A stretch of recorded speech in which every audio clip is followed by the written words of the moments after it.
Shall we pray? Father, you are good.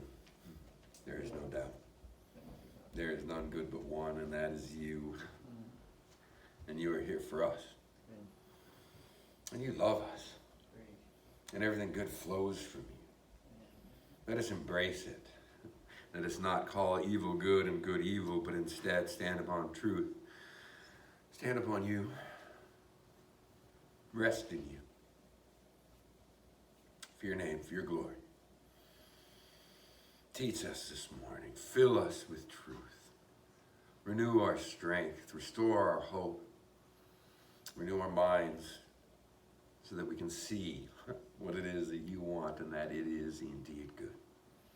In Jesus' name, for your glory. Amen.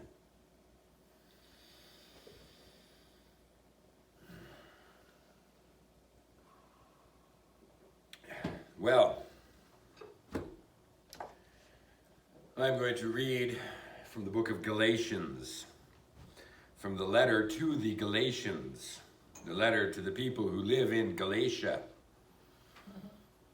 What a silly word, although they would probably not agree with me. They would think that it's a very common, good, strong name of a town, Galatia. Anyway, from chapter 2, I'm going to read from verse 17.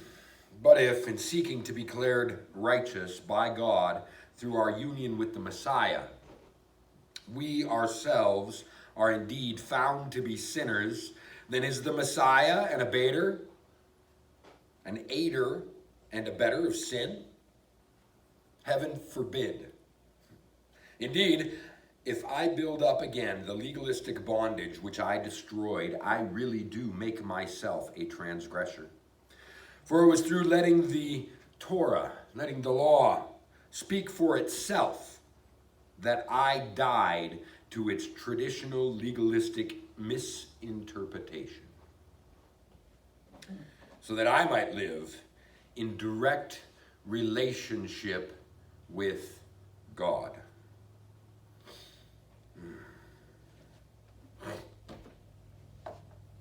There is a amazing thought in this little passage grabbed out of a wonderful book. One of my favorite verses in Galatians. It's not my favorite, but it ranks up there in the top 10. And I love this translation and how it puts it, and I'm going to read it. Chapter 3, verse 1. You stupid Galatians! It wasn't because they lived in Galatia.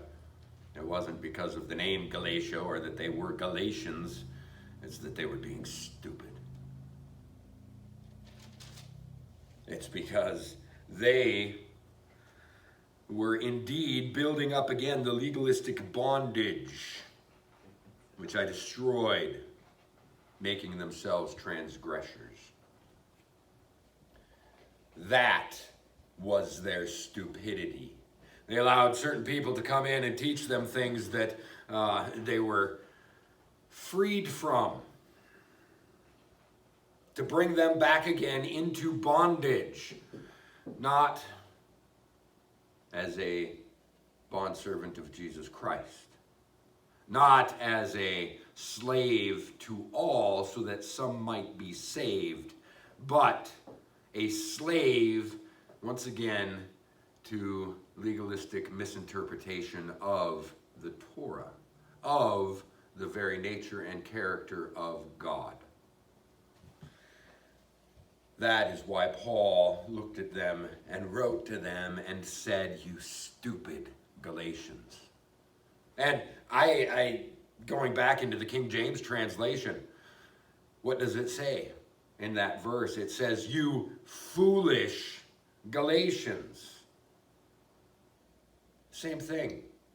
And we look at what Jesus says, and he says, if any of you calls your brother a fool, he is in danger of hellfire. I think Paul was very well aware of that passage, that quote from Jesus, when indeed he called the Galatians foolish, when he called them stupid. because what they were doing was separating themselves from Christ, from the finished work of Christ, and entering again into legalism. Entering into legalism. So let's look at this amazing passage here, this amazing thing that is going to, when it grabs you and it jumps out and grabs a hold of your heart, it's going to blow your mind. For it was through letting the Torah, letting the law speak for itself, that I died to its legalistic, to its traditional legalistic misinterpretation, so that I might live in direct relationship with God.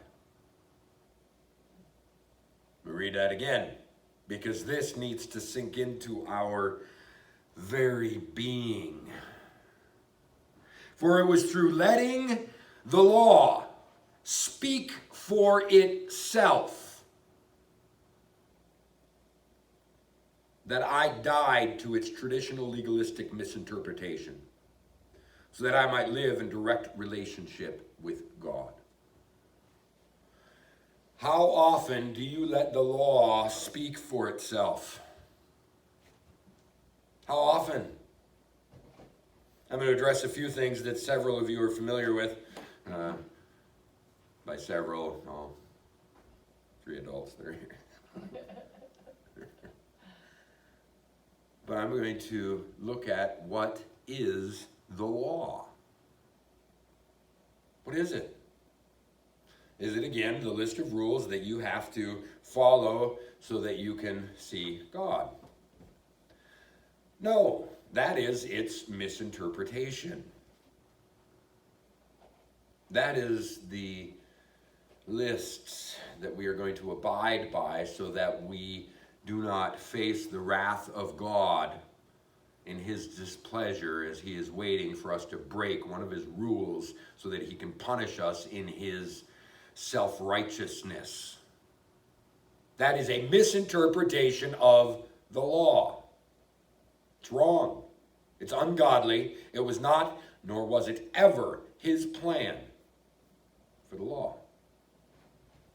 When the Israelites stood before the mountain, when God came down upon the mountain, when they all stood there in awe of the presence of the Creator, and the thunder and the lightning and the smoke and the fire and the earth shaking, and they were terrified, and they wanted nothing to do with him. They wanted nothing to do with him. They just didn't want to be destroyed by him. That was the whole of their desire standing before the mountain, was not wanting to be destroyed by God.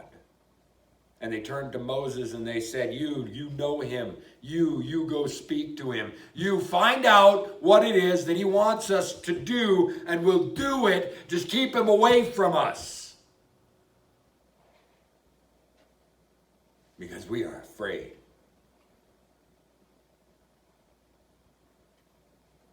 And so Moses went to God, and God said, okay. They are a hard-hearted and stiff-necked people.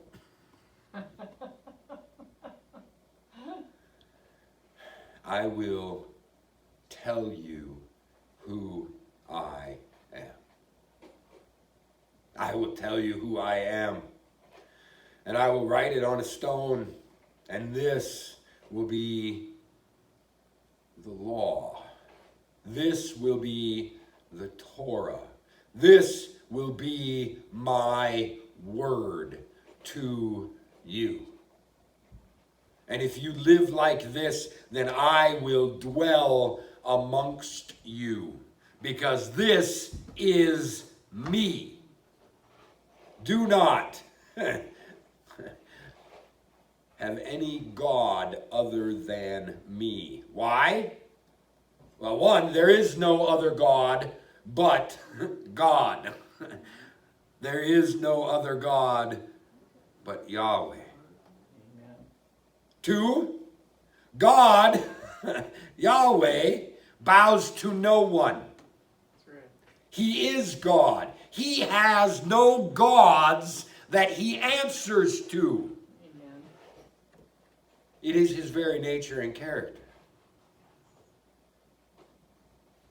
He says, do not commit adultery.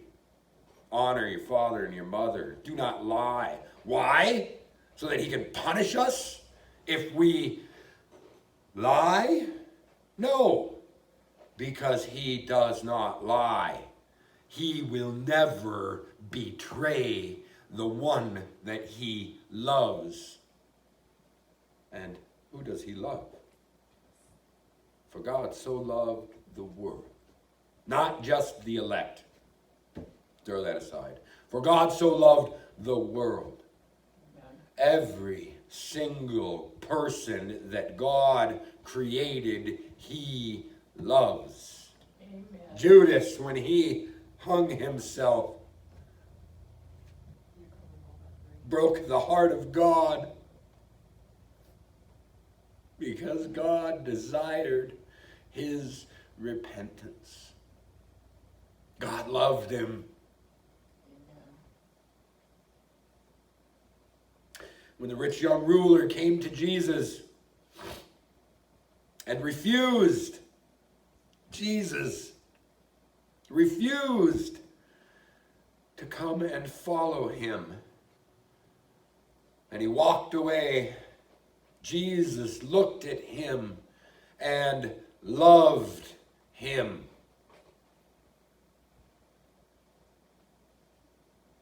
God is love. As he laid out the law for all of the Israelites, for all of the Hebrew children, he didn't make a list of rules so that they could be punished. He said, this is who I am. And I am who I am. And you are made in my image. If you live like this, then you will live like me, and you will be content, and you will be happy, and you will be blessed, and there will be no guilt upon your shoulders. There will be no shame pressing down upon your heart. You will be free from bitterness and regret and doubt and envy if you will live like me, if you will not covet what your neighbor has. Instead, you will learn that whether you have much or whether you have little, there within all things to be content. And you will be like me. If you will love your neighbor as yourself, Amen. you will be like me. Thank you, Lord. That is letting the law speak for itself. That is what draws you into a personal, intimate relationship with God. Praise the Lord. Because if you don't let the law speak for itself and proclaim the nature of God, you do not know him. And you will never know him. If you walk around having never read the law, having said we're no longer under the law, we are under grace, we are free, we don't even have to worry about that, it's all good. You don't know God. You don't know his nature, his heart, his compassion, his desire for you to be pure the way that he is pure. You don't understand the reasons behind his word, his Torah, being in existence.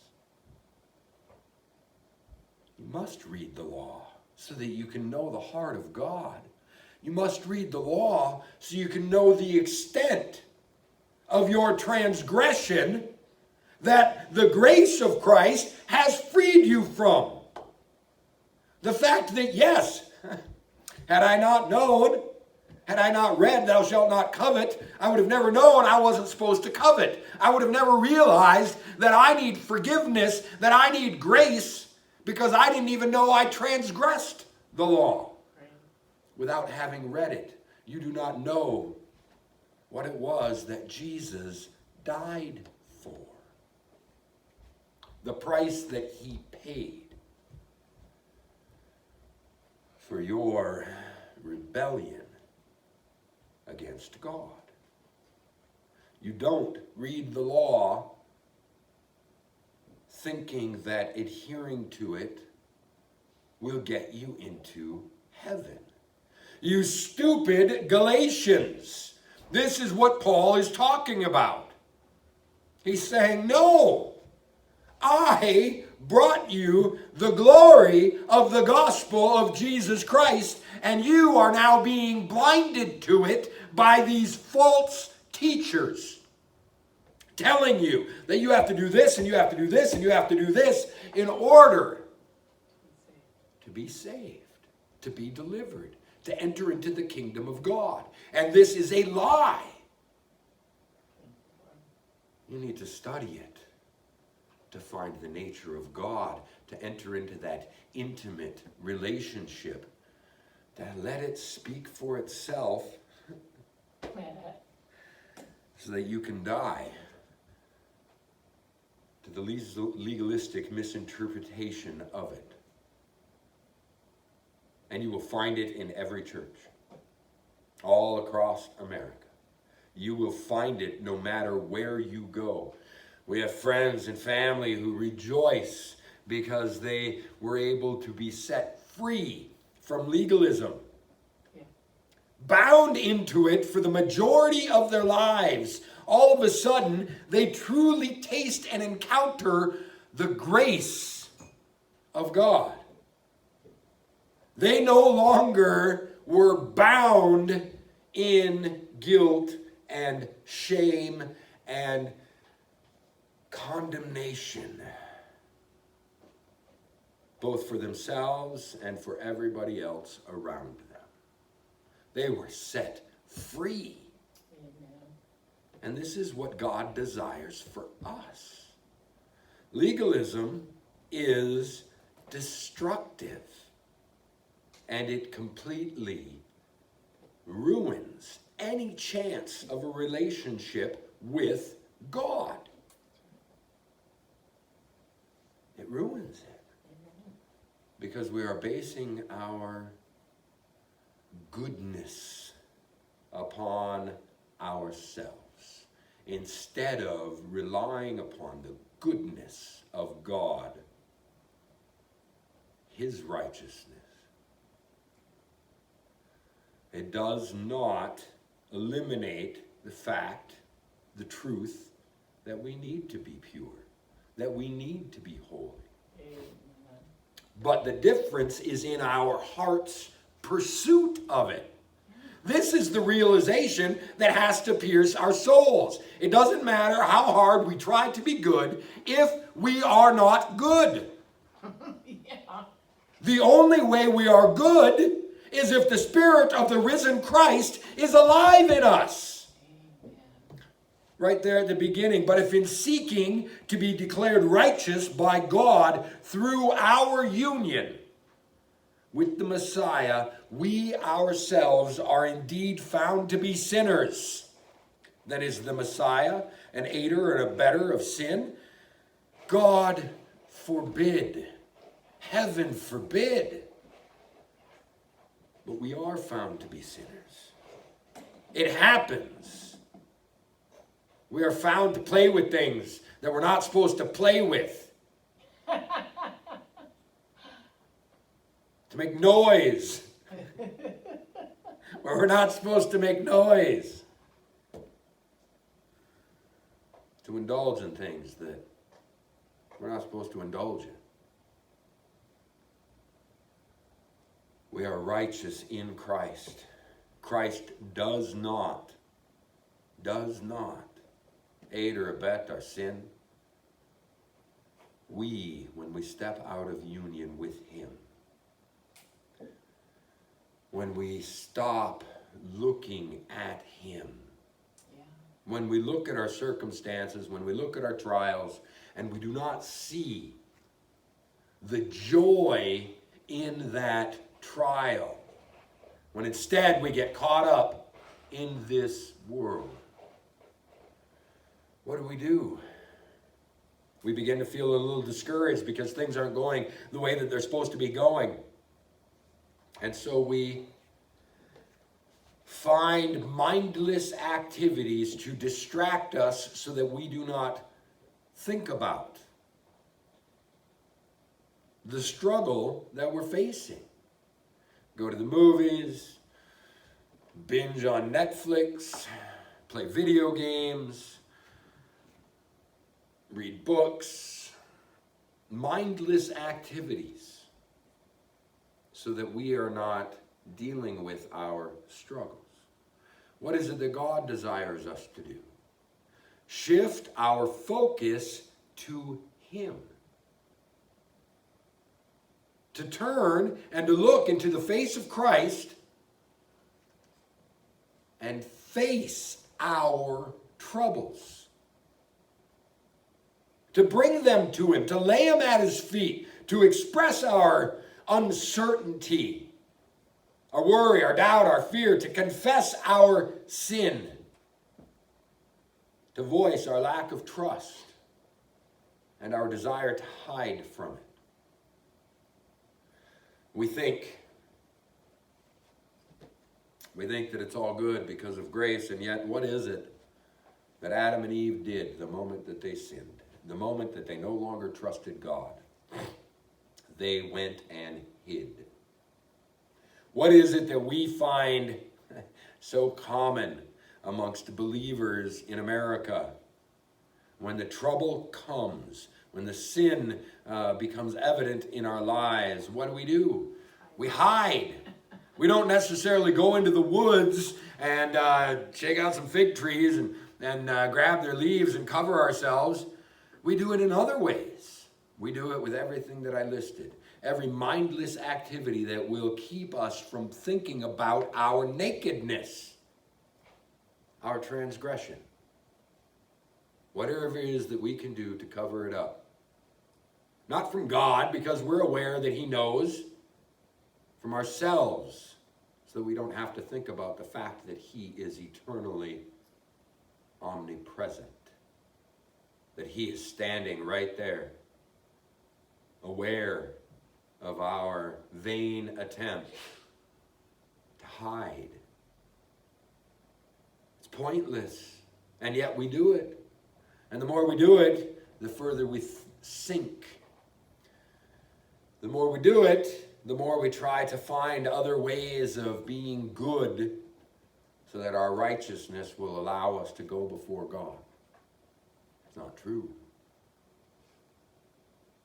There is no point where we can be good enough to go before God. However, at every point, Jesus can go before the Father. There is never a moment, never, where He is not allowed to stand before the throne of God. And guess what? Jesus lives in me.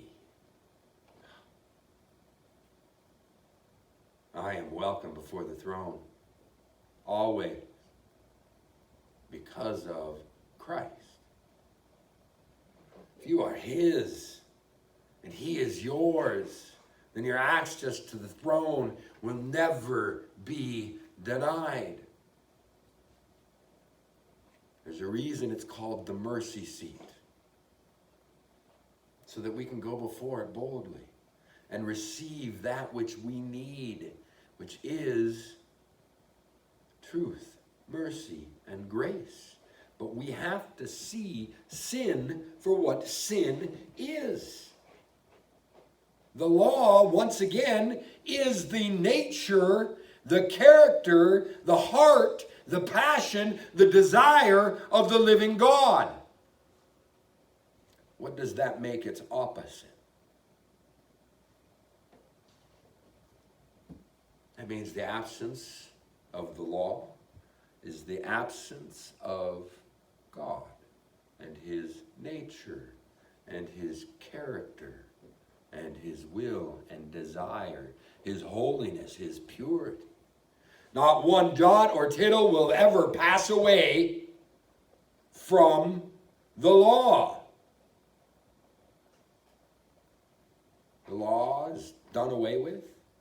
What does that mean? How can we even begin to throw this out there that the law doesn't matter? It's God's character. We shall abandon it? No, we tend to pick and choose the ones. Yeah, we're no longer under the law. The law doesn't matter except the 10 Commandments. Those matter. Those ones are the ones that are important. Those still exist. I mean, we just don't do those. It's not that we have to not do those because of grace, but, we don't. With no understanding. Another complete misinterpretation. What is the greatest commandment? Love the Lord your God with all your heart, soul, mind, and strength. It's the second. Love your neighbor as yourself. Find either of those in the 10. You can't. They're not there. But the 10 Commandments, that's the only things that we have to adhere to because we're no longer under the law. But those ones are special because they were written in stone. But guess what? God has written the law upon our hearts. Right here. No longer on a cold stone tablet. He has taken that heart of stone from us and replaced it with his own heart of flesh. And upon that heart of flesh is written his covenant promises, his law, his Torah, his nature. Hallelujah.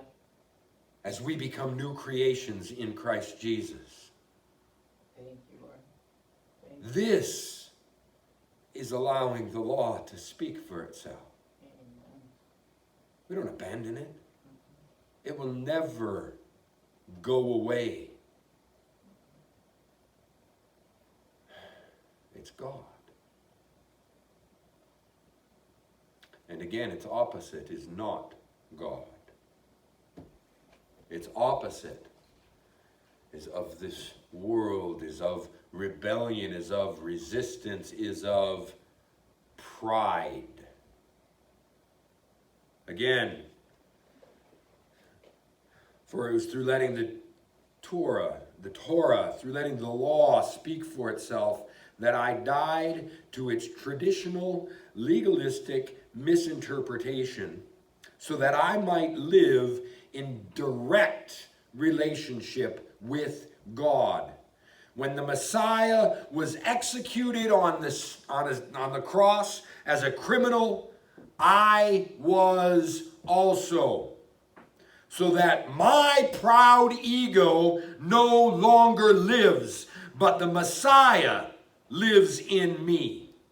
And the life I now live in my body, I live by the same trusting faithfulness that the Son of God had, who loved me and gave himself up for me. I do not reject God's gracious gift. For if the way in which one attains righteousness is through legalism, then the Messiah's death was pointless. It is no longer I who live, but Christ who lives in me. Powerful. Is that you? When the Messiah was executed, I was also. Thank you, Jesus. So that my proud ego no longer lives, but the Messiah lives in me, and the life I now live in my body, I live by the same trusting faithfulness that the Son of God had, who loved me and gave himself up for me. Is this your testimony? Is it? Do you live by the same trusting faithfulness that Jesus Christ had? Is it now no longer your pride that drives your decisions, that drives your life, that is the motivation behind every interaction that you have with other people on this planet? Your pride, your prideful ego?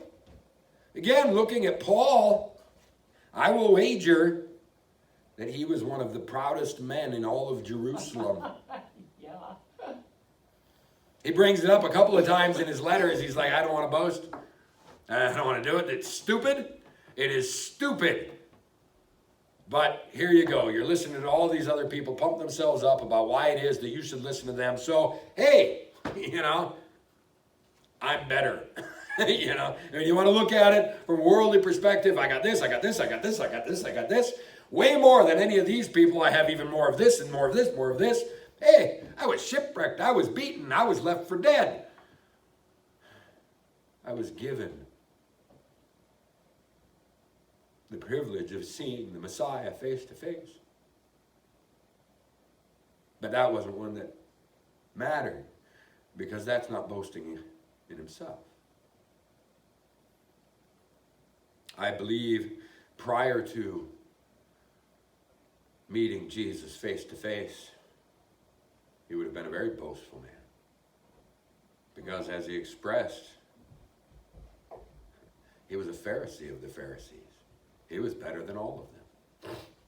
And prior to Jesus, that is all that matters. Is our prideful ego being the best of the best, better than everybody else, so that we can stand tall, condemning the rest of the world while we in our self-righteousness are free. It's the worst form of bondage. Amen. There's no grace, no love, no mercy. So he knows what he is talking about here, having dealt with his pride, having seen it for what it is. If I'm going to boast, I'll boast in Christ and him crucified. That God himself gave his life so that I might live. Because what have I done in comparison to the one who opened his mouth and the cosmos formed? And I'm going to boast about my accomplishments? Oh, I was a Pharisee of the Pharisees. I was better than all of these other guys who are misinterpreting the law and living in rebellion against their designer, who cannot understand and relate and be intimate with God because they have rejected his presence. I'm going to boast about that? No, when he boasts, what's he say? I was the chief of sinners.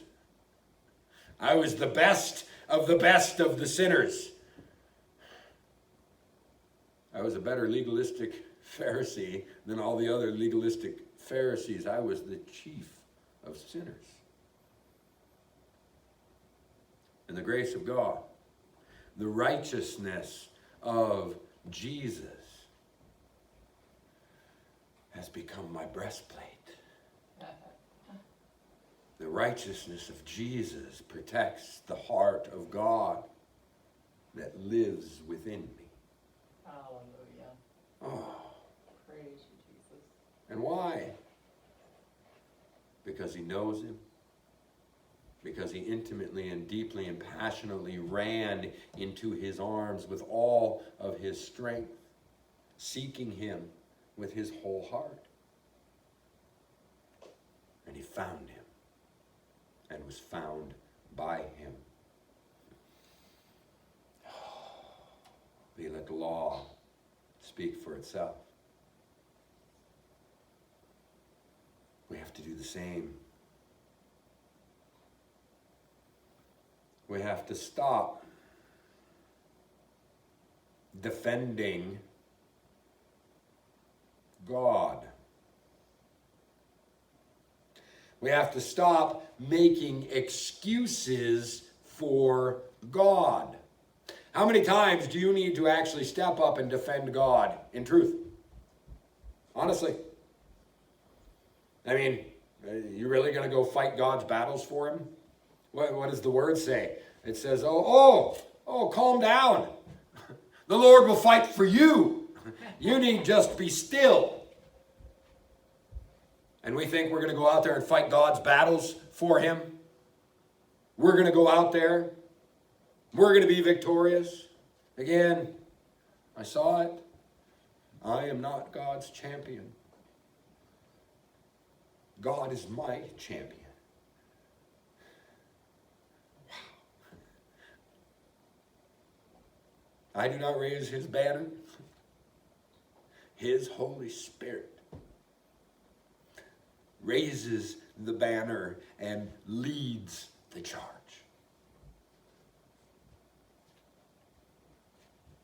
Does he use us to do so? Yeah. There's a difference, though, between having the mind of Christ and the Holy Spirit leading us into all truth, where we stand firm upon the rock of our salvation, clothed and equipped in the armor that we have been given. Yes. Defending what the Spirit has given us as the Spirit leads the charge to gain more territory. Amen. And then he says, come stand here. And then he says, now come stand here. And trust me.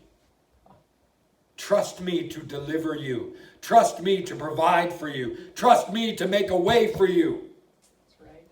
Follow me. Oh, thank you, Lord. It doesn't say get in front of me and go out there and beat up the devil, because I can't. Because I'm impotent against the workings of the adversary. He says, follow me. Let me be your shield when the enemy attacks you. That's right. And I will guide you and lead you into all truth, Amen. all righteousness, all wisdom, all understanding, into all of the promises that I have in store for you, into the work that I have prepared for you since before the foundations of the world. God has a plan. God has a design. Do you know him enough to hear it? Because if you have never even understood his nature and character by looking at the law, how can you possibly begin to understand his will for your life? His direction, his leading, his calling, where he wants you to work, what he wants you to fight against, where he wants you to stand. We don't need the Old Testament.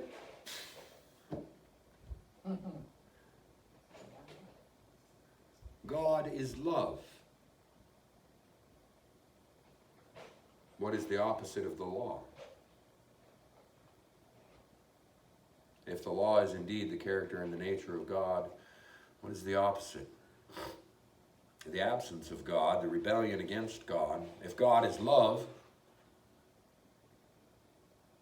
the rejection of the law is the rejection of love and is the embrace of indifference. Doesn't even have to be hate. We are called to love what God loves and to hate what he hates.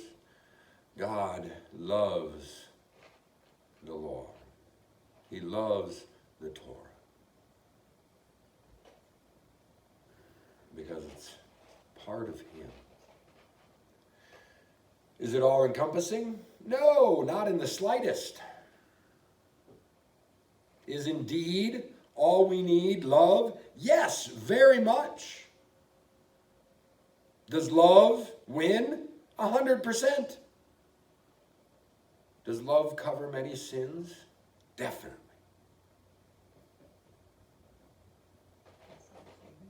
However,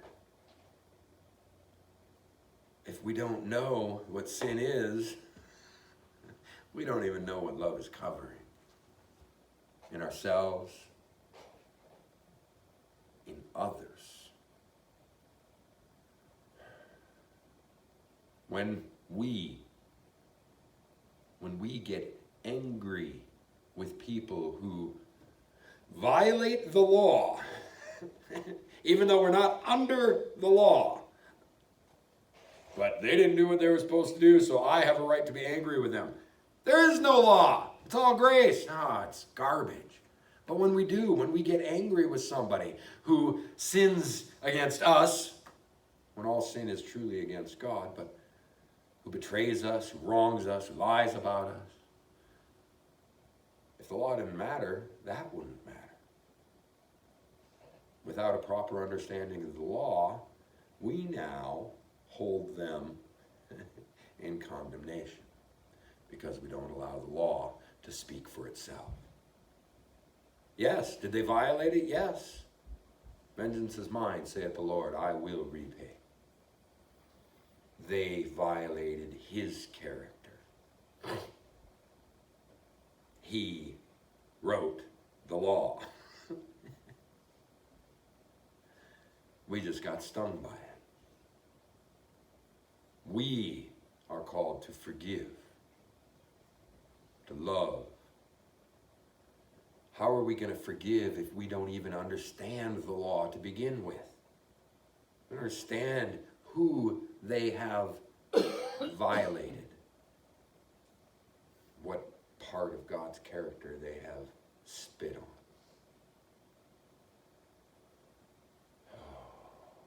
The blessing is there in letting the law interpret itself, speak for itself, reach into your very heart and help you understand that we don't lie because it is destructive and horrible and malicious and vile. It is the opposite of who God is. Jesus is the way, the truth, and the life. We don't want the lie instead of the truth. No, we don't. We are to choose life, not death. God will show us the way. He will say, this is the way, walk ye in it, turn neither to the right nor the left. Amen. Amen. We have to let him. Yes, Lord. And we have to live with the same trusting faithfulness that Jesus lived, because it is no longer we who live, but Christ who lives in us. Love one another, so that the whole world will know that you are a disciple of Jesus Christ. And it begins with abandoning this misinterpretation of God's Torah. Thank you, Lord. We have to get rid of it. Let's pray. Father God in heaven, you are good. You are holy. You are pure. You are set apart in ways that we can't even begin to comprehend.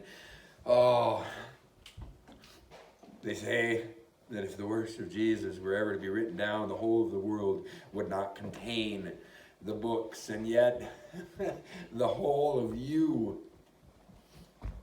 the whole of deity, the whole of our understanding. But if the whole of you were to be written down, the whole of the universe could not contain what there is to be said about you. The works that you have done, the things that you have made. Let us see you and know you and emulate you. Help us to understand your law, your will, your life, your glory, and to see how blessed we are when we walk in you.